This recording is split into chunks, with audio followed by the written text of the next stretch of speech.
Hey guys, Anders here with another video. Today we're going to go over some PvE and PvP combos for Awakening Drakania. These are built from a beta build of the class, so some things may actually change in the future. If they do, I'll be sure to make an updated video on post an addendum in the comments below. Now, if you haven't already, I would recommend you take a look at my first impressions video on Awakening Drakania to get a sense of how she plays. This will help as I go over and explain the combos we will be looking at today. So let's start with PvP combos. Awakening Drakania has a lot of strong utility and movement to help it perform at high level in smaller scale fights. Your grab is obviously a very good engaged utility, but you should think about using your bond for Hexeblood Tectonic Slam. Now this gives you a super armor on a movement skill that has a floating CC on it, as well as an evasion debuff on your target when you hit. Now the nice thing about Hex Slam, as I'll call it from now on, is the ability to cancel from your other movement skills with this one Hex Slam skill. Its range is fairly good. The low cooldown helps close in and find gaps in your opponent's movements, but if you're fighting a class that has permanent protection, using Hex Slam lets you move in quickly and apply the evasion debuff while also attempting your grab. So with that, using either Hex Slam or our grapple skill Impale as an initiator is a reliable way of starting your combo in PvP. There is something to note if you want to use your bond for aerial burst. It does give us a huge stiffness AoE on top of a knockdown CC in front of you on the second hit. If you do that second hit, it's a really good cat skill and a valid choice, I think, in PvP. But personally, I like having that protected movement of the bond Hex Slam, so I went with that.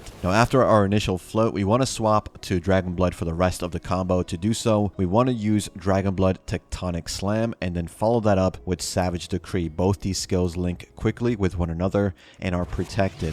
Now, Savage Decree also has an inherent DP debuff on the skill to help us deal more damage through the rest of the combo. And next, we need our CC extension. So we preferably want to use a knockdown CC. Here we can either use Crackling Flame or Tip of the Scale. We would like to use Crackling Flame 90% of the time because it is a quick animation. However, you can dash into Tip of the Scale into Crackling Flame for a double knockdown confirm in case of resists, which is why I've included it in the combo. But again, most of the time, barring resists, you just use Crackling Flame to extend. Now, at this point in the combo, we will have most of our buffs and debuffs applied to the target, so we want to use one of our harder hitting skills, and that's Spiteful Souls. It has super armor on top of that so we don't get interrupted. After that Spiteful Soul skill, you do the flow called Cloud Strife. This skill does very good damage, but more importantly has a down smash effect. Now if this activates, it allows us to go into the Sundering Roar skill, the Dragonblood version. That's our highest damage skill for a finisher.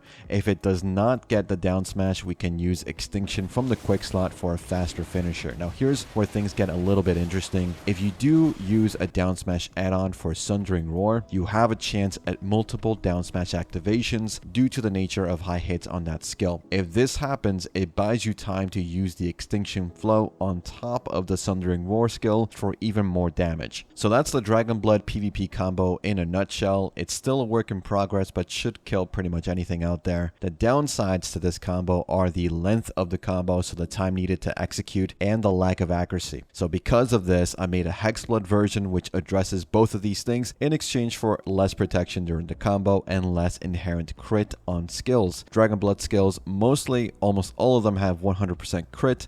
Hexeblood skills do not. So let's take a look at this Hexeblood combo. We start the same way, like I said, Impale or Hex Slam for the engage. Those are just really good initiators, but now we go into Aerial Burst. Now here's where it's important to not take the Aerial Burst flow Obliterate. Now, Obliterate is great. It gives you more damage, gives you that down smash on the second hit, but we don't want a down smash, and the second animation is actually slower than the normal second animation hit. We want the normal second hit without the flow because we can cancel Hex Slam into Aerial Burst incredibly quickly, gaining all the buffs, all the damage, and the debuffs on our target without having a down smash mess up our combo early on in the rotation. It's great. Now after that Aerial Burst, we can use Tip of the Scale. Now Tip of the Scale is a huge skill for this combo, and in general the kit. It gives us accuracy buff, which is really important, but it's also going to serve as our knockdown CC confirm for this combo. It's important that you don't hold the skill past the first hit, otherwise you can down smash messing up our combo before we're done with our damage skills. Overall, Tip of the Scale is just a loaded skill. A lot of things are happening.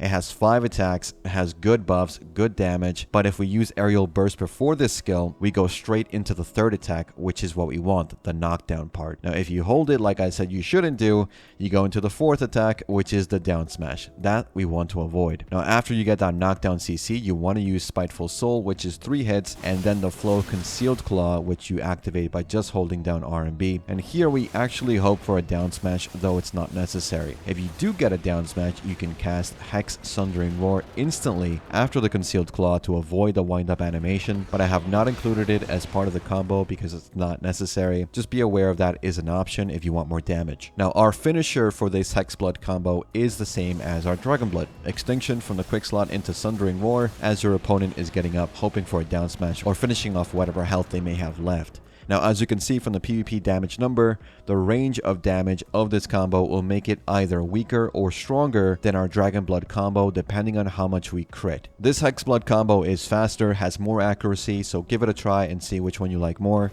the Hexeblood combo or the Dragonblood combo. Again, these are works in progress, so take this and build a combo around this idea if you wish to tweak it, even if skills change a bit in the future. Most skill links tend to improve over time, not get worse, so most of these combos should be solid foundations for future updates. Now, make sure you use the add-ons shown in blue for maximum damage. You can see which add-ons I've placed on which skills there. And let's move on to PvE, which is what we'll be doing the majority of the time anyway. Now, here we want to use Dragonblood skills for their better AoE on attacks and protection, but that said, Awakened Drakania suffers from strangely small AoE hits on attacks with large visual animations. I think this may be some sort of bug or maybe fixed or improved eventually, but just keep that in mind. The skills look large, but the actual hitbox is fairly small compared to the animation. If you're coming from a class with large AoEs like Guardian, you will definitely notice a difference. I've also laid out the combo as inputs for this one to help you get used to it. We want to open up with our T3 10-second cooldown skill, Doombringer. Really good skill, good protection. Tier 3 add-ons with such a low cooldown is always nice to have. We follow this up with Hex Slam for that evasion debuff, into Dragon Slam, so Dragonblood Tectonic Slam to put us back into Dragonblood form and continue our combo. Savage Decree follows that with DP debuff, into Storm Piercer, which is unprotected but gives good damage. Now, this first part of the combo alone should be enough to kill almost any pack, depending on your AP, but if not, you continue with Spiteful Soul and its flow, Cloud Strife, into Tip of the Scale and finish with Extinction from the quick slot. You can infinitely repeat this entire combo with some movement skills in between to move around from pack to pack. Remember to try and position yourself for some back attacks as well for that extra damage. I'll show you the full add-on loadout so you can also see we're also taking Dragon Sundering Roar for the T3 add-on and use the DP buff and health regen on hit add-ons because this combo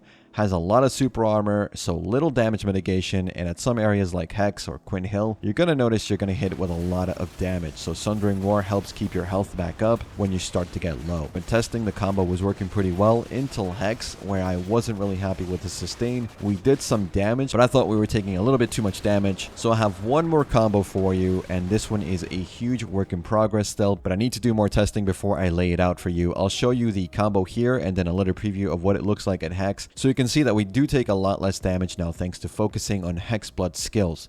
Now, Hexeblood does have less AoE, but if we use the Hex Tip of the Scale Bond for the forward guard, we gain a really long forward guard skill with good damage. We get that accuracy buff and heal as well. Hexeblood has a lot of healing integrated into skills, so if you use primarily the forward guard and cancel skills in Hexeblood, you still deal a good amount of damage, but take way less damage than the Dragonblood combo. The reason I don't show the combo outright is because I need to tweak it some more, but I wanted to give you at least a preview of what it can do so far so you can play around with it if you plan on grinding at those higher end areas. And that's PvE and PvP combos for Awakened Drakania in a nutshell. Hopefully this was useful for you guys. Like I said, I'll update the combos as the class gets changes, and I'll include the combo inputs in the description of this video if you're looking for those. Let me know what cool combos you guys come up with in the comments, and as always, thanks for watching, thanks for listening.